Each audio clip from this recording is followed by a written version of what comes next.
Jadi Ustaz, Assalamualaikum warahmatullahi wabarakatuh. Mohon maaf, nggak bisa nyalakan kameranya, Ustaz. Jadi saya mau tanya, ini kan membahas tentang prasangka berprasangka ya Ustaz ya. Betul. Saya sebelumnya itu sempat menemui beberapa cerita Ustaz mengenai kayak metode-metode dalam berdakwah. Itu kan ada yang berdakwah ke ini Ustaz, kayak jalanan-jalanan ke PSK, ke diskotik gitu nggih Ustaz nggih. Nah, Marhaba. itu kan dalil-dalilnya kan yang tahu niatnya cuma Allah nggih Ustaz nggih.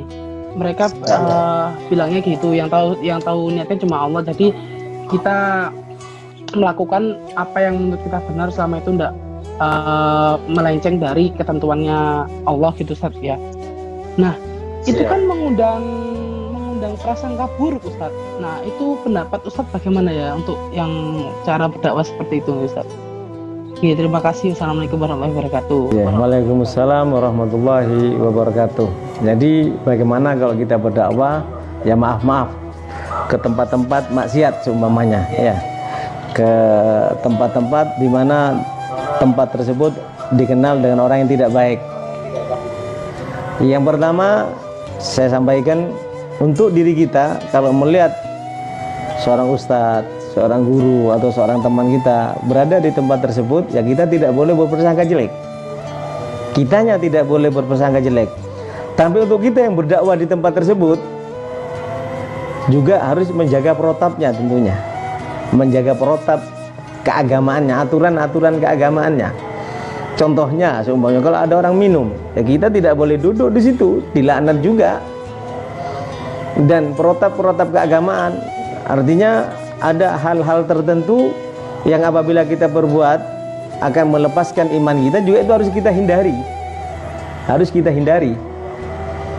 Memang ada sebuah cerita dalam Ihya juga, bagaimana orang yang berprasangka baik ya, ada seorang pengusaha besar berprasangka jelek, berprasangka baik kepada semua orang, akhirnya diangkat oleh Allah menjadi wali.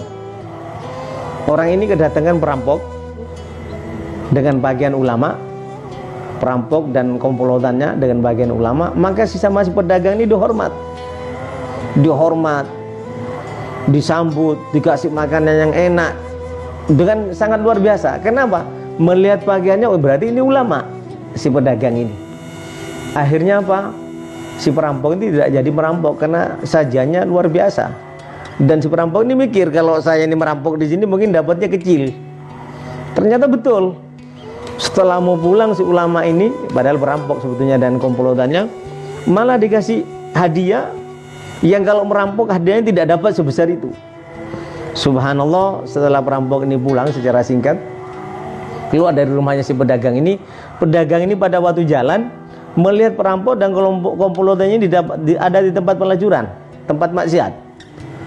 Lalu si pedagang ini mengatakan, oh saya sangka baik ini bareng ulama ini sama santri-santrinya lagi dakwah di tempat pelacuran ini. Akhirnya apa? Si perampok itu malu, maka dia belajar agama, meninggalkan kemaksiatannya. Dan si pedagang ini karena kebersihan hatinya, maka diangkat oleh Allah menjadi wali dan ulama besar.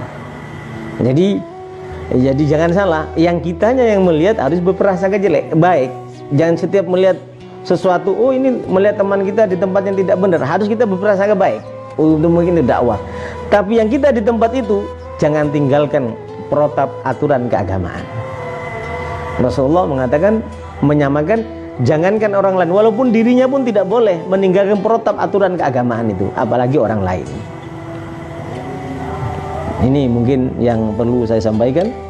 Dan jangan sampai sabda Nabi menjadi lilin, menyinari orang lain tapi membakar dirinya sendiri. Berdakwah di tempat pelacuran, menyadarkan para pelacur tapi dirinya sendiri sampai berzina, sampai mabuk, sampai bermaksiat, itu namanya menyinari orang lain, memberi cahaya kepada orang lain tapi membakar diri sendiri. Kalau kita tidak mengikuti protap aturan keagamaan, tentu hadis itu berlaku bagi kita. Dan yang kedua, kita termasuk dalam hadis riwayat Imam hadis sahih, Rasulullah menyampaikan, innallaha la yu'idu hadar rajul la yu'idu hadad din birrajul fajir. Allah Subhanahu wa taala sungguh akan menguatkan agama ini dengan orang yang fajir, dengan orang yang jahat. Jadi jangan kita berdakwah tapi dapat gelar jahat, dapat gelar ahli maksiat dari Allah walaupun kita menyelamatkan orang lain. Jadi protap keagamaan, aturan keagamaan tetap tidak boleh dilanggar. Yang kira-kira menjadikan orang lain berprasangka jelek itu tidak boleh kita langgar. Nah.